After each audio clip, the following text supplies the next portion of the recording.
Hello and welcome to the Armenian News Network Groong Week in Review for January 28, 2024. Today we're talking with Dr. Anna Karapetyan. Hello, Anna. Welcome to the show. Hello. Thank you for invitation. Welcome back to the show, Anna. I think it's been 11 months since we last talked to you, and we've been watching your progress from afar. I believe you authored one book in the process and maybe edited another one, if I'm not mistaken. And also, obviously, you have a new family member, so we wanted to congratulate. And thanks for coming on our show. Thank you. Thank you very much. Did I get it correct that you you were editor on another book and you authored one book? Not editor, but co-author. I'm the author of the book OSCE Karabakh dossier. It's about all the OSCE documents on Artsakh conflict. Yes. And the second one is a book about the process of negotiations, analytical review of the process of negotiations during 30 years on Artsakh conflict with Karapetyan. Yes, indeed. And I have both of those books, and I'm waiting to have some free time to go into them. So I appreciate it, and we'll include the links to those books. But all right, maybe let's begin then. Okay. So today is January 29, and we're covering the previous week's events. January 28th was Armenian Army Day, and this year Armenia celebrated the 32nd anniversary of the formation of the Armenian Armed Forces. Despite all the challenges and setbacks, we all understand that Armenia's army remains the guarantor of Armenia's statehood and the hope for Armenia's recovery. So at Groong, we congratulate and say thank you to all those who have taken part in service for their country, and we remember all those who gave their everything for their country. Yes, we do. Okay, let's hit our topics. Over the past 5 years, after multiple disastrous wars, the Armenian army has dropped in rating based on both empirical results as well as by military capacity ranking by organizations like Global Firepower. Having sustained heavy losses in the wars, experts and Armenian government officials have underscored the need for Armenia to rapidly replenish its arms and military capabilities, a process that hasn't gone smoothly so far, to say the least. Over the past few months, we've heard various news of arms procurements by Armenia. France is sending dozens of APCs, short-range air defense systems, radar systems. India is selling Armenia something on the order of $500 million worth of air defense systems in the last 18 months. Armenia is also discussing relations with NATO and adopting NATO standards for some aspects of its army. And most recently, the long-running feud with Russia about $400 million in arms is now supposedly, quote, mostly settled, unquote, as some arms are finally being delivered. So, Anna, what do you make of all the noise and hoopla around weapons procurements? Is Armenia really arming itself, or is this all some kind of PR by the Armenian government? I think we have both elements, if we can say so. From one side, we see that, yes, Armenia is now buying some weapons and some military cars and other equipment from India, from France. And the government of Armenia is saying that now diversification on cooperation is very important for Armenia nowadays. And now on, we not depend only on Russia on issues connected with buying weapons and other military equipment. So I think that the main point here is connected with the change of political course of Armenia. It's mainly, I think, on the first place, it's not the re-equipment of Armenian army, but is to show to Russia and to the world that now Armenia is looking for new partners on these issues. There's been so much noise about these procurements, which, by the way, the government has just classified as state secrets, which makes us wonder about what we really should be hearing. Some analysts point out that the French procurements are not highly relevant to Armenia's needs, and that the Indian procurements are not necessarily battle-tested, and that the Russian procurements have been sitting in warehouses in Russia for 3 to 5 years due to contractual and political mishandlings and incompetence, primarily on the part of the Armenian government, although we're hearing that the deliveries have restarted. So why is Pashinyan suddenly interested in keeping procurements a secret? And most importantly, why now? I cannot say exactly why it's kept in secret, but maybe some noise about it made government to keep mostly in secret these issues about what is Armenia buying, because on one hand, Armenian analysts and many political figures are criticizing government for making so much noise about, for example, the cars that are Armenia is buying from France, saying that, okay, it's good to have this in army, but this is not as important as it is spoken about. Yes, and it will not help in the situation if Armenia is again in a war. So, and on the other hand, Azerbaijani government is reacting very strongly to these issues, and that Armenia continues to buy some weapons. And we know that the Armenian government is very sensitive about what Baku says, and they don't want to make Aliyev angry. So maybe we have these two issues at one place, and it's easy to make a big PR when you don't say really what you are buying, and you can say that, oh, look, we have such a cooperation with France, and now we don't need Russia in the issues of re-equipment Armenian army. Now we can have new partners on these issues. So I've been very surprised at how defensive the situation has been on the part of Armenia, and also, for example, France and, well, perhaps not India, because India has basically told Azerbaijan to go mind its own business, right? But France has been saying that these are all defensive weapons. Armenia has been saying that these are all defensive weapons at a time when Azerbaijan is procuring 3 to 4 times as much. Their defense budget is $3.5 billion, and it is extremely offensive weapons that they're buying from Israel and Turkey. So I'm not sure why everybody's trying to justify why Armenia buys some defensive weapons, to be honest. And Asbed, to be honest, I don't even understand this issue about secrecy, because if Armenian government wanted to keep these procurements secret, there are clauses, confidentiality clauses on all these deals. But it seems like in the case of India, Indian news sources immediately publish this, even before the equipment apparently is in Armenia. Right. In the case of France, I believe that's the same. So the information is being leaked, and I don't know how it would be leaked without the overt permission from the Armenian government. It seems like to me this is just the Armenian government just wants to have its own spin on this, rather than keeping things secret based on some kind of a strategy.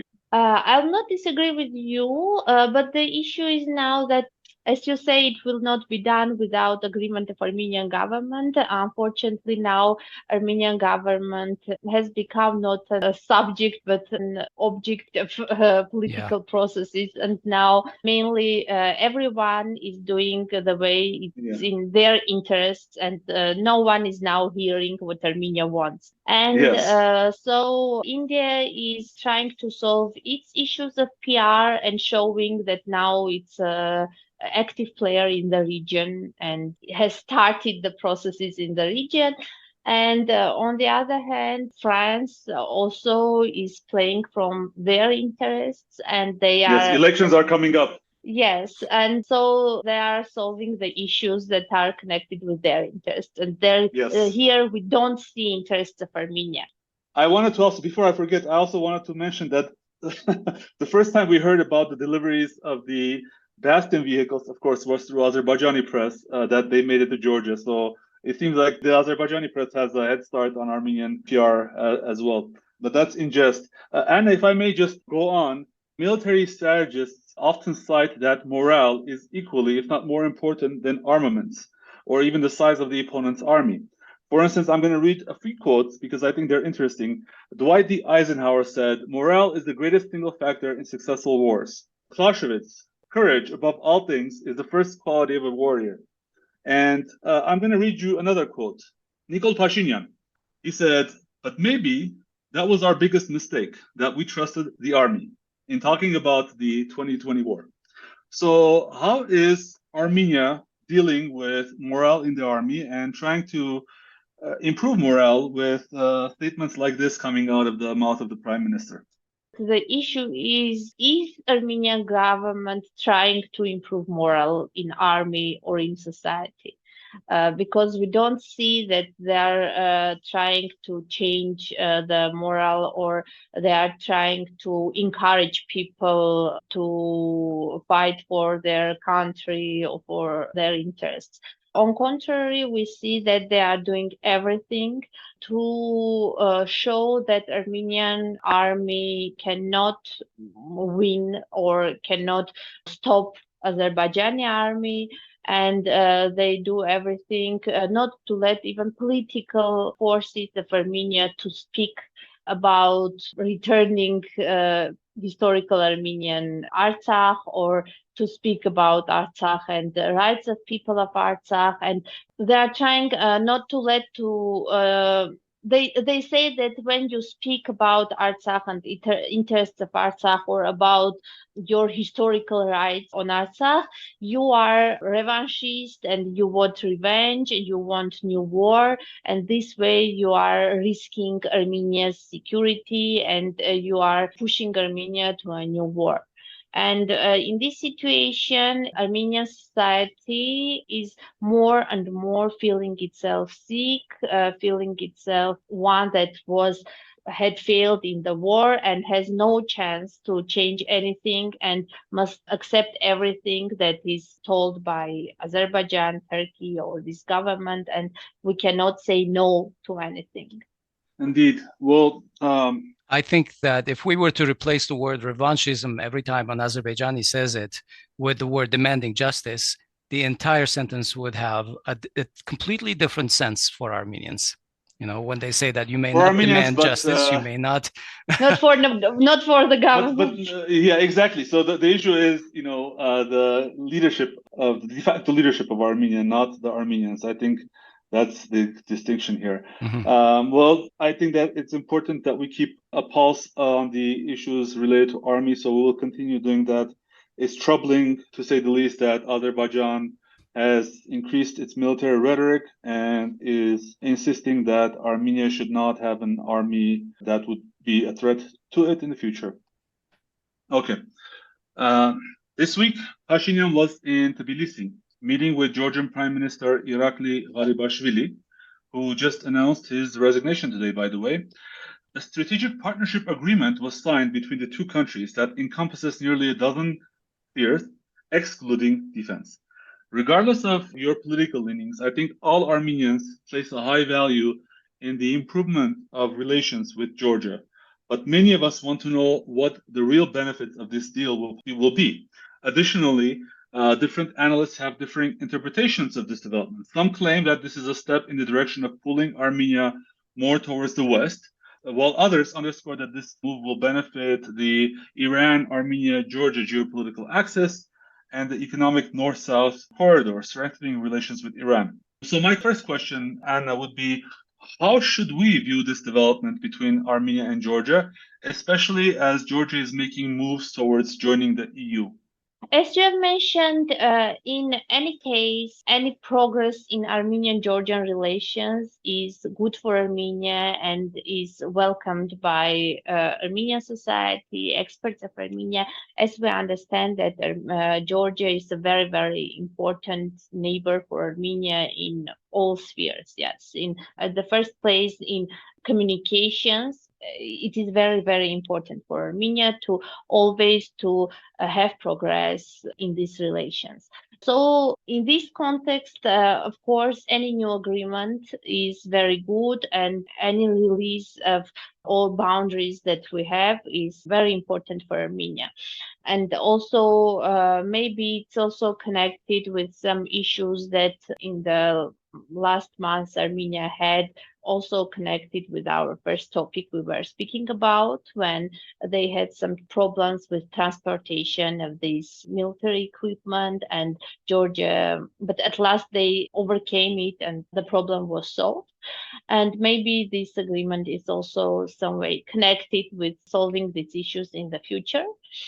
But as you also have mentioned, the problem now is not just Armenian-Georgian relations, but more the geopolitical context of these relations nowadays and of the signing this agreement now. Because Armenia is now openly changing its vector of its external foreign policy, and we can think that the Armenian-Georgian agreement is also some part of this process, because Georgia is country of the region that has very strong relations with West today, and is also trying to enlarge its engagement with the West. And maybe this agreement and this progress in relations with Georgia is also connected with more engaging Armenia in the processes with West. Yes, indeed. Like if Georgia's EU dreams come true, that would mean Armenians would need a Schengen visa to go to Georgia so that's going to be very interesting. But my question is, given the geopolitical context, how does Russia and how do Iran view this deal? Do you have any news or any information on the reaction from the North and the South on this? We don't have reactions, and it's normal that Iran cannot speak against strengthening Armenian-Georgian relations, and the same Russia cannot do it, because Armenia had always spoken frankly with both Russia, and with Russia connected to Georgia and with West connected to Iran, saying that, okay, we understand that you have problems, but we are in blockade in our region, and we have only two neighbors with whom we can have good relations and by whom we can connect ourselves with the world. So we don't play in your geopolitical games, but we must have good relations with our neighbors. Today's situation is a little different because Armenia is playing these geopolitical games. But anyway, no one can speak against Armenian-Georgian relations or progress in these relations. And even if Russia today understands that this agreement can be one more point to the West, but it will not speak against it. Okay, thank you. And previously, you did allude to this, but I want to dive a little bit deeper. During the 44-day war, we saw that Georgia actually blocked military supplies from Russia to Armenia, including even, I believe, ambulances or things related to medical care. Even during the latest shipment of the French Bastion APCs, there was news that the shipment was held up in Georgia until Paris essentially twisted Tbilisi's arms.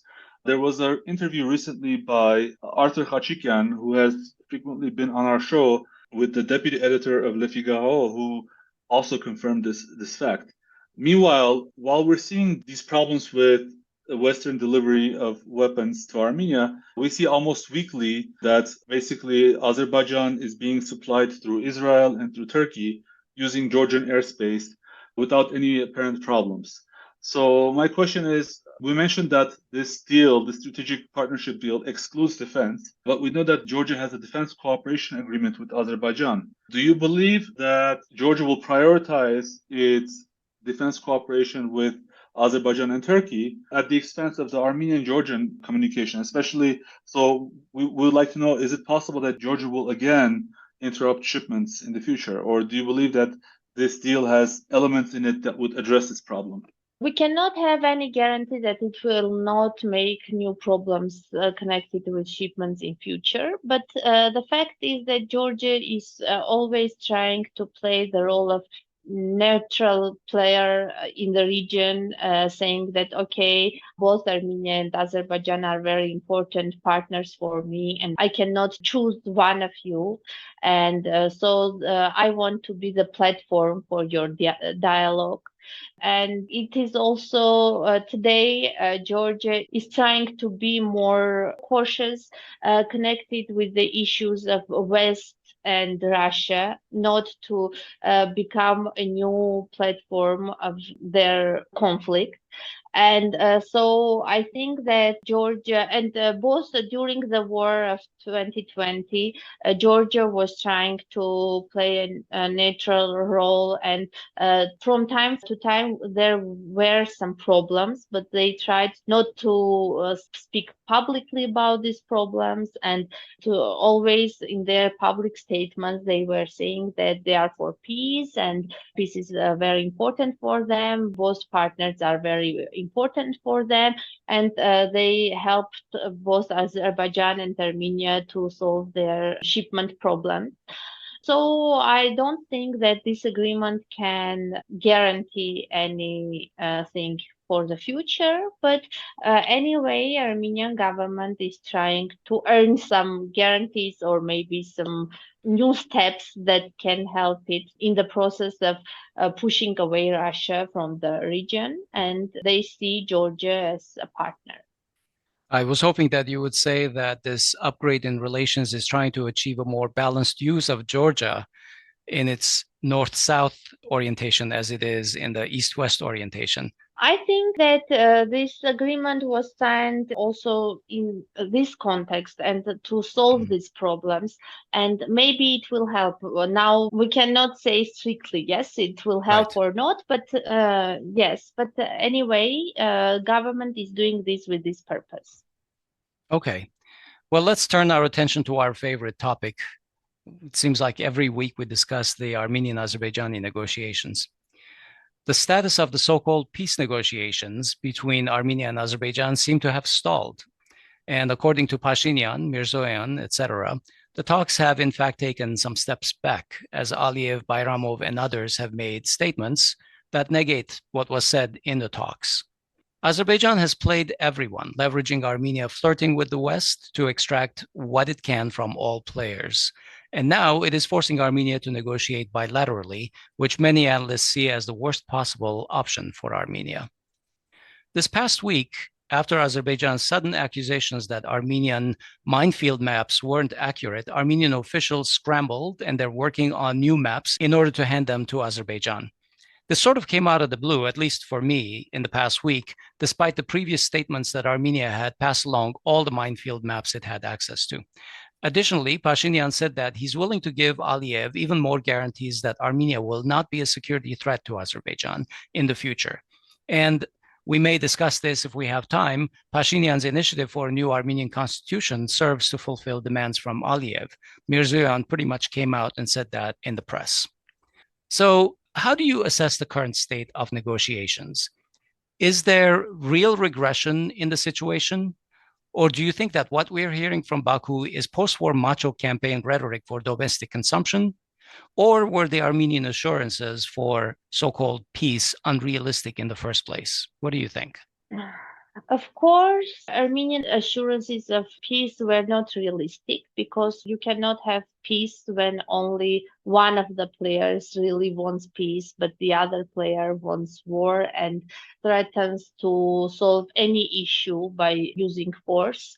And as we had, for example, in September of the last year, when in the negotiations, it was announced that they have a problem connected to the point of the rights of Armenians of Artsakh, and Azerbaijan just bombed Artsakh and made all Armenians to leave their homes, and they came to the negotiations table and said, okay, I have solved the issue of the Armenians of Artsakh. Let's continue the negotiations without this issue.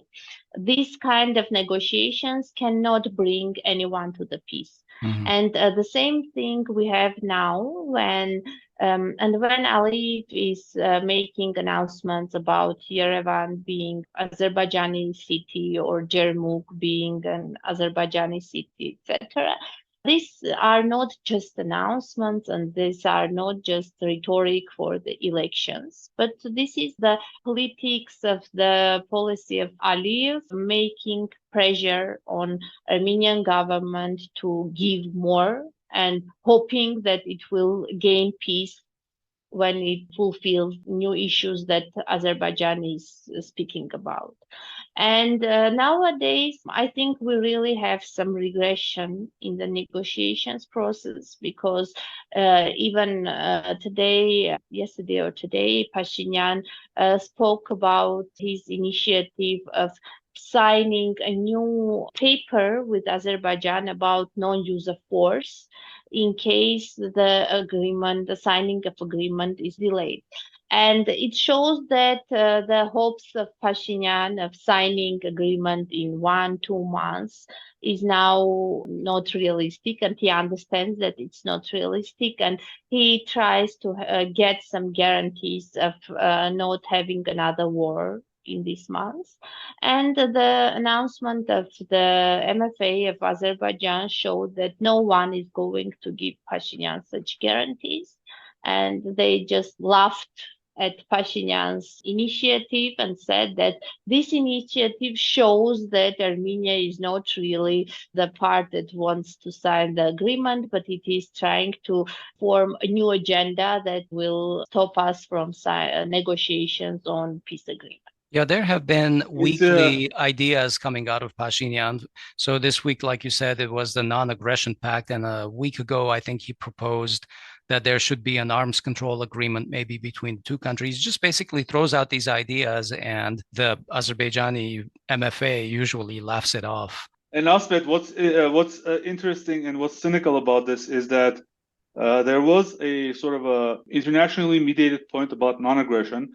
The entire negotiations process over the last 30 years included, or at least, for the last 15 years or more, included non-aggression as one of the key points, one of the 3 points of the Madrid Principle.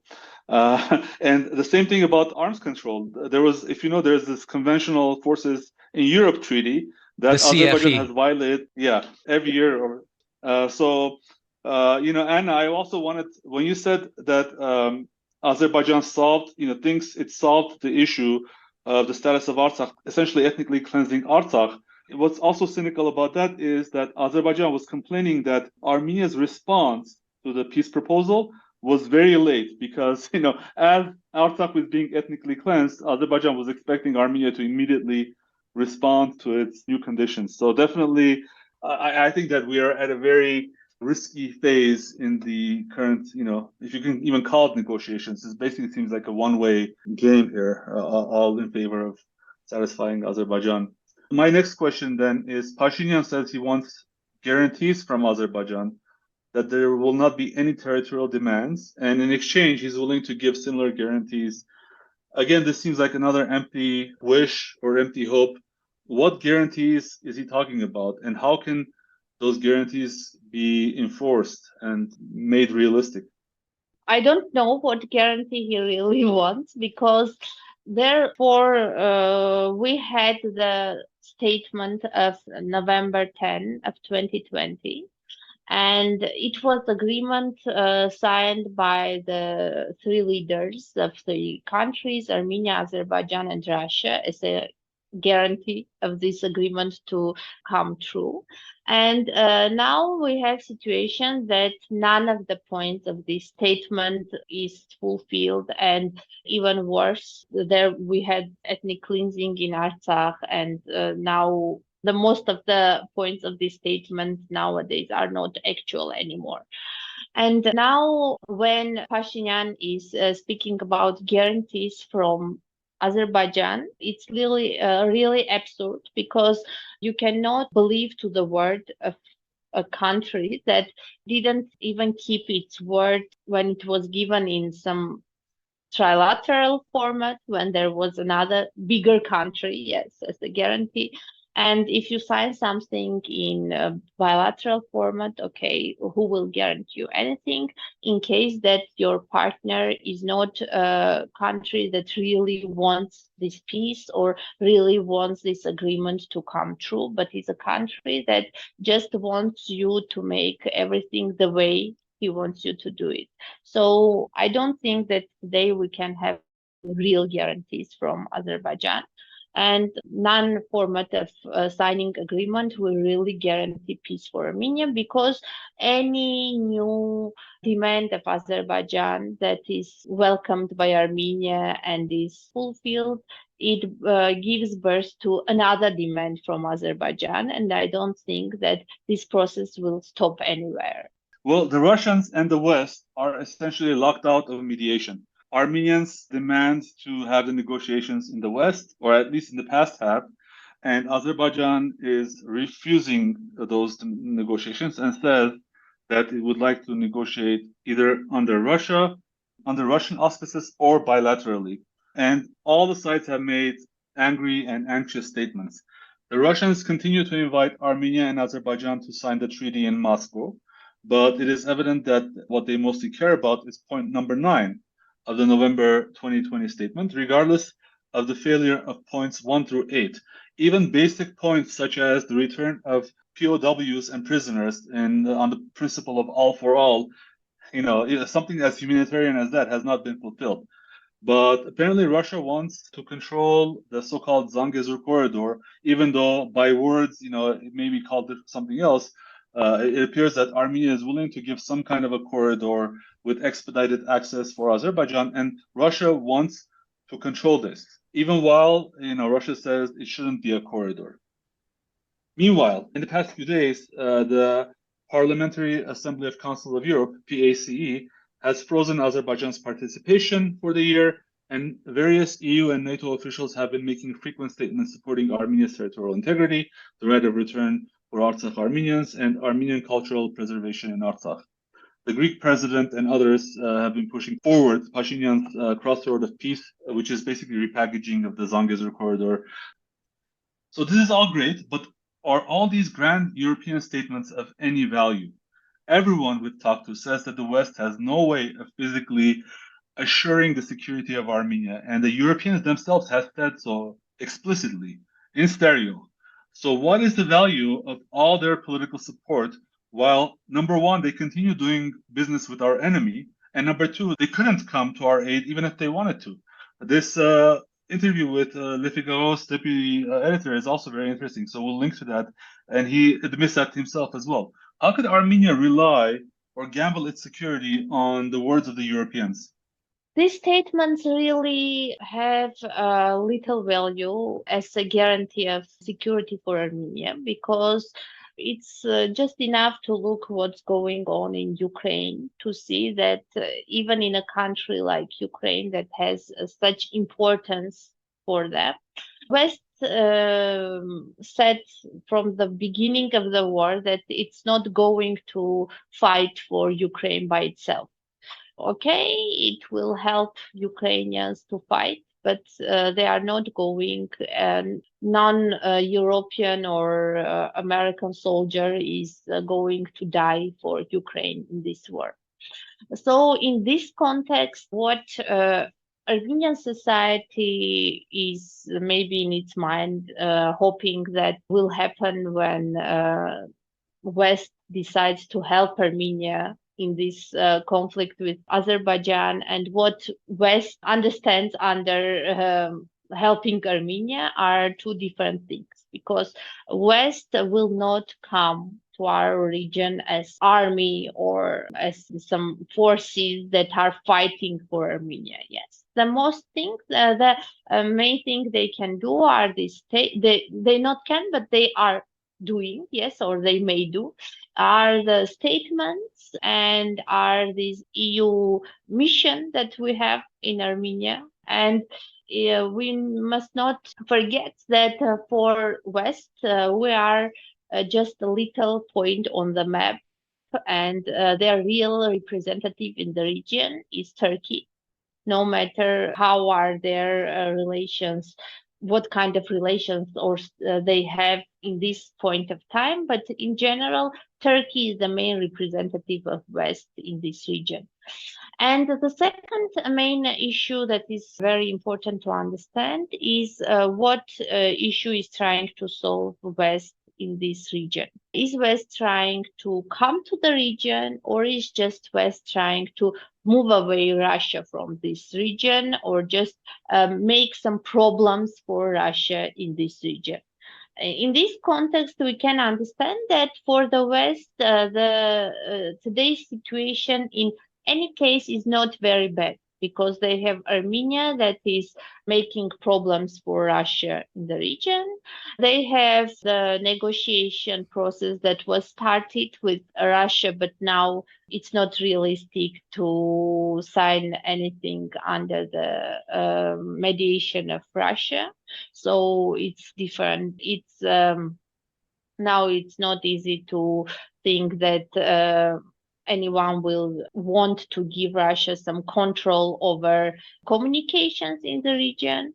So the situation is not very bad for the West in any case. No matter will Armenia sign agreement with Azerbaijan under the mediation of West or in bilateral format, or even if Armenia will not sign any agreement with Azerbaijan, the main issue, the main purpose of West in this region is already solved. Russia already has problems, and already Russia's positions in the region are very decreased.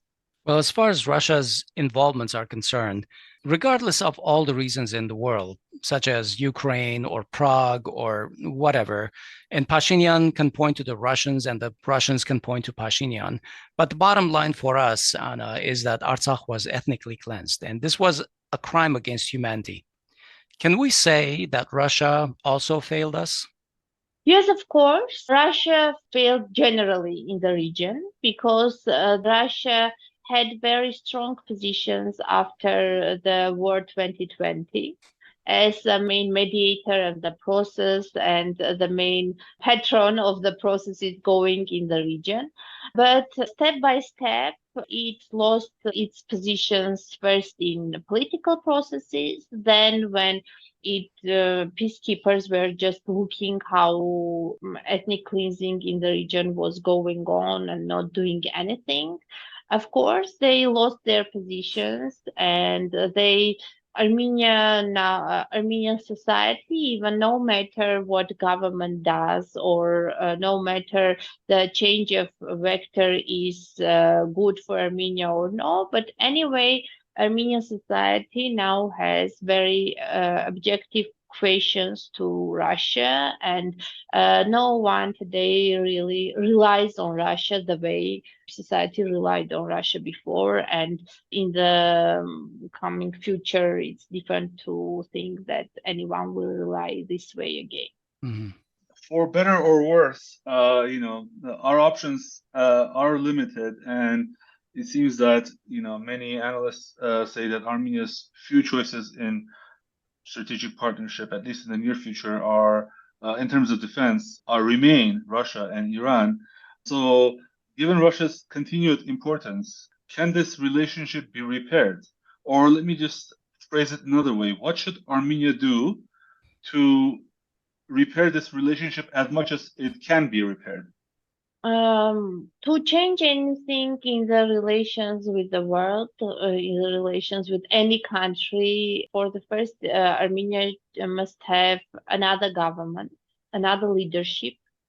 And as we said, Armenia is now mainly not the object, but just subject of political processes. Not to be one, Armenia must form its interests. Armenia must say to the world what we want. And if Armenia does this, it will be possible to find partners. It will be possible not to change everything or bring back situation we had before 2020 or before the September 2023, but to not to lose, at least not to lose what we have today, and to improve our relations both with the Russia and with our regional partners such as Iran, because Iran is now thinking about the sovereignty of Armenia and our territorial integrity, because it's in Iran's interests. But at the same time, for Iran, Armenia is the one who brings West to the region and who brings EU's mission to the borders of Iran. And of course, it's seen from Tehran as a problem. And it, of course, affects relations. Maybe they don't speak about it, but they understand it, of course. And of course, we will have to change the situation in the future. Both the EU and the Russians have focused on point 9 of the November 2020 statement. And you mentioned a little bit earlier, Anna, that all of these mediators are driven by their own self-interest. Can you talk a little bit about how that self-interest is determining the way that they are acting in the South Caucasus and Armenia? Okay, to keep in short, the Russia's main purpose in the region is not to lose its positions and not to let West to push away Russia from the region. And that's why today Russian government is trying to emphasize the point 9 of the statement of November 10, because this point of the agreement, of the statement, says that Russia must have some control over these communications that are connecting Azerbaijan to Nakhchivan. And it's, of course, another topic of discussion how objective it's today to speak about this statement when none of the points of this statement are really fulfilled, and how is this statement actual today? Is it valid at all, And you're saying? yes, is it valid? And Russia's main purpose is to bring back the processes under its mediation and not to let both Armenia and Azerbaijan go to the West. That's why we see that today, when Armenian government is mainly playing with the West, Russia is doing everything not to let Azerbaijan to go to the West, and Russia is really today ready to be on positive agenda with Azerbaijan, not to let it go to the West. The main interest of the West, as I mentioned before, is to push away Russia from the region, or at least to make problems for Russia in the region. And that will help to make Russia not to think only about Ukraine today, but also to think about other regions and to diversify its forces for different regions. And in this context, for EU, EU will be happy if Azerbaijan and Armenia sign agreement or sign any of the make any of the processes of delimitation or opening communications under the mediation of West. But even if not, the main thing is not to do it under the mediation of Russia. And because in any case, any situation is helping Azerbaijan and Turkey to improve their positions in region. And in this context, any improvement of position of Turkey is also improvement of the position of West in the region. And this is why West is today pushing Armenia to make some initiatives also that are ignoring the role of the Russia in the region. And also the project of Crossroads of Peace that was proposed by the government of Pashinyan is also about opening communications of the region without involving Russia. So this is the situation connected with that. And Iran, of course, is very sensitive. It understands that any change of situation will be connected with its interests, and it spoke loudly about not changing the borders in the region, because Iran doesn't want to lose its border with Armenia, and improvement of the positions of Azerbaijan and Turkey in the region is not very good for Iran because it will change the balance of forces and it will make Iran to rethink its politics in the region. That's why we have some changes of rhetorics from Iran. But at the same time, Turkey and Azerbaijan are very important partners for Iran. That's why Tehran is trying to play its game in these processes. And the second problem for Iran is, of course, the West's presence in the region. And even Tehran spoke about this.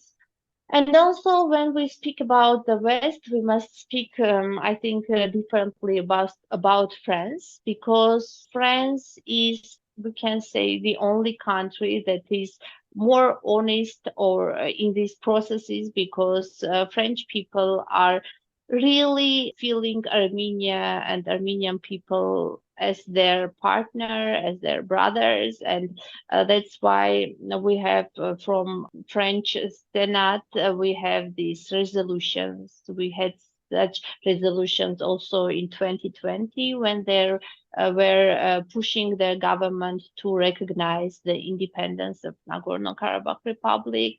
But one thing is the feelings, and the other thing is the politics. That's why the Right. government of the France is not didn't make this in 2020, and today it's just playing from the governmental interests of France. All right. So one of the major topics over the past 2 weeks has been Pashinyan's latest initiative to scrap the existing Armenian constitution and write a new one. In the past week, Ararat Mirzoyan essentially admitted that Azerbaijan is behind Pashinyan's effort to change the Armenian constitution, just as the opposition had accused it of being. One of the stupidest things that Pashinyan says to justify his demand to change the constitution is that he wants the Armenian constitution to conform to the, quote, new geopolitical realities, unquote. Now, I hope everyone understands that by new geopolitical realities, Pashinyan means my horrible defeat in the 44-day war and ethnic cleansing of Artsakh. So I just want to point out that by rewriting the constitution, Pashinyan is trying to codify and impose his defeatist mentality on all of the Armenian Republic. That's just me ranting here. What are the key points that Aliyev and perhaps Erdogan have told Pashinyan that he needs to change, Anna? The main problem of Turkey and Azerbaijan connected with Armenian constitution is connected with the preamble of Armenian constitution that has a reference to the Declaration of Independence of Armenia, and in this declaration it is spoken about the Armenian genocide and is spoken about the document of 1991 about the reunification of Armenia and Engao. So Azerbaijan and Turkey want Armenia to skip this point in our constitution, and all the statements that were made by Pashinyan and Ararat Mirzoyan during the last days shows that the change of constitution, or as they say, the new constitution of Armenia, will be about this. And Pashinyan also spoke about the formula or the philosophy of new constitution that must be your motherland is your state. That means that your motherland is only inside the borders of today's Armenia, and other territories, and Artsakh also is not the motherland of Armenians anymore after having this new constitution. And as you mentioned, this is being done also by referendum, not to let Armenian society accuse only government for doing this, but to share this responsibility to all the society, to all people who will go to this referendum and vote for it, and in general there to the whole state, and not to let. And if they don't. And if the people don't vote for this constitution, they want war. Yes. Then he can say, I tried to stop the war and you guys didn't do it. So yes, what can I do? Yes. And also it will not let any Armenian government in the future to change the politics of Armenia, to connect it to Azerbaijan and Turkey in this context, because they will say that, you see, Armenian people choose this way and they changed the constitution, and this was not only the politics of the government, but this is now the political course of our country. So a change of government cannot change anything in this politics. So, in our show notes, I tried to document all of the cases where this issue came up.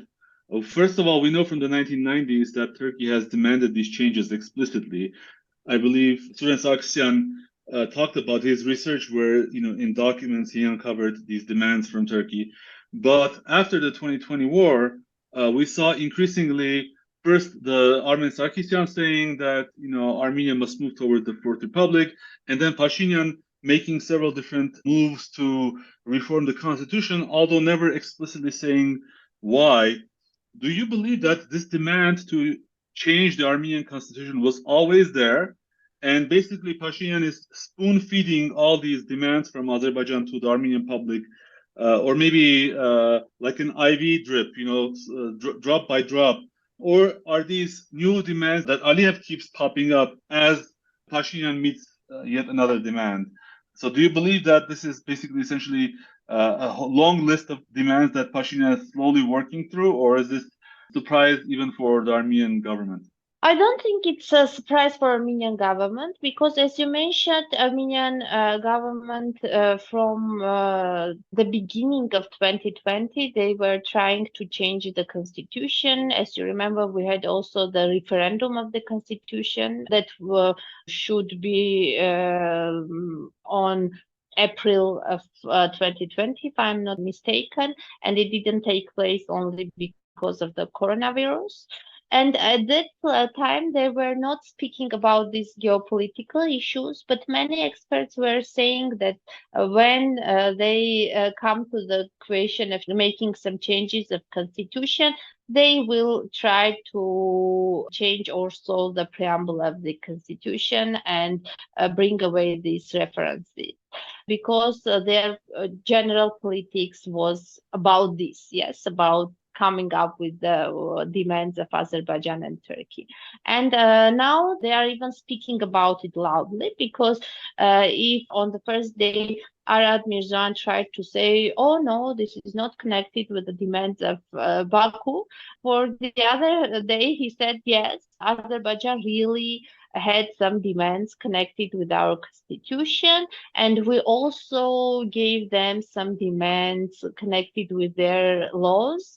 And this process is bilateral, not only we are changing something in our laws, but we don't see that Azerbaijan is speaking about changing anything in their constitution or in their laws, but we see that the Armenian government is already speaking about it.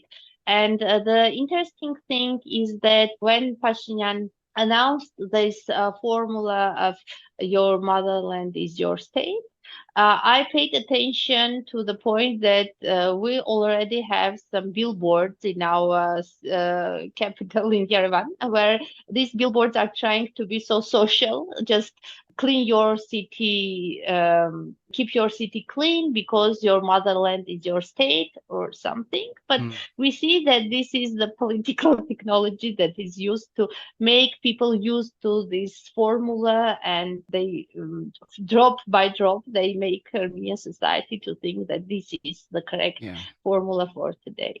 To me, as a diasporan, it sounds very Soviet, to be honest.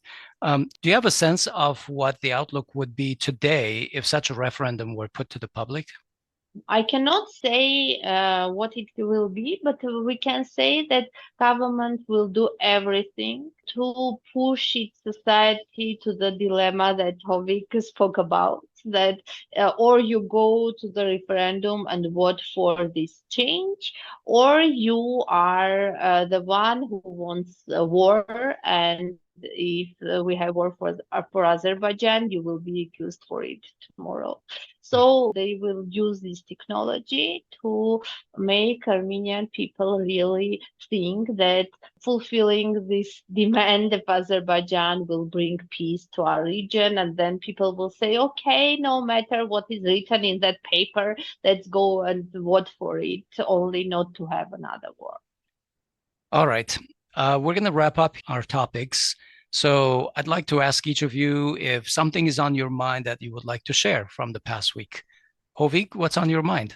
Obviously, January 28th being the Army Day, the state of our army and the potential for war is on my mind. And the latest quote from Pashinyan, basically, despite all the concessions that he has given, despite the verbal agreements with which he has allowed Azerbaijan to conquer strategic heights and essentially put Armenia in the most unenviable situation possible now militarily. Today, he said something like, no one can question the right of our army to be strong. And if anyone does this, then we will have no choice but to defend our statehood, our independence, and our territorial integrity by all possible and impossible means. Basically, to me, this sounds like a very dire last-minute statement when everything else he has used in terms of diplomacy has failed.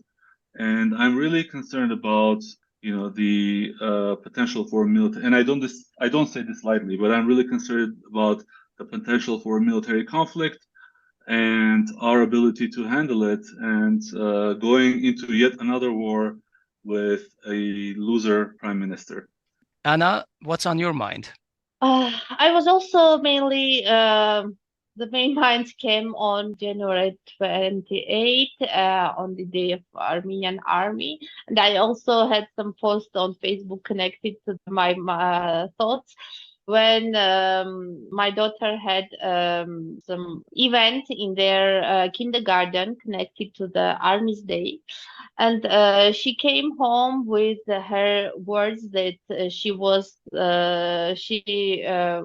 given to speak about on this event, and it was about our strong army of heroes that had many victories, and about the army that must also have victories in the future. And when she said these words, I was really, I didn't really know how to react, because she's only 5 years old and she doesn't know what we are going through today. And she really, we are a country that is very strong, and that she wanted to know what were these words about. And I tried to say that okay, that we are strong and will be strong, and etc. And I understood that really it's important today to give this idea to our children that we are not the losers, but we are people who had always victories, and that should have victories in the future too. And our government is doing everything today to make our society think that to live in this region, to live in this country, we should be sick, we should be loser, and we should do everything our enemies want us to do. But I think that we have to give this idea to our children that no, you must be strong, and you must think about your victories to have victories in the future. And we must be the society who thinks about its victories of the past and of the future, but not about our loser situation of today. Well, that's a great place to leave for today. Thank you for joining us, Anna. It's great to talk to you. Thank you very much. Bye-bye. Thank you. That was our show, recorded on January 29, 2024. We've been talking with Dr. Anna Karapetyan, who is the director of the Insight Analytical Center for Applied Policy and Research. She has a PhD in political sciences and is a lecturer at the Russian Armenian University. I'm Asbed Bedrossian. And this is Hovik Manucharyan. Please find us on social media and follow us everywhere you get your Armenian news. The links are in the show notes. Thanks for listening. We'll talk to you next week.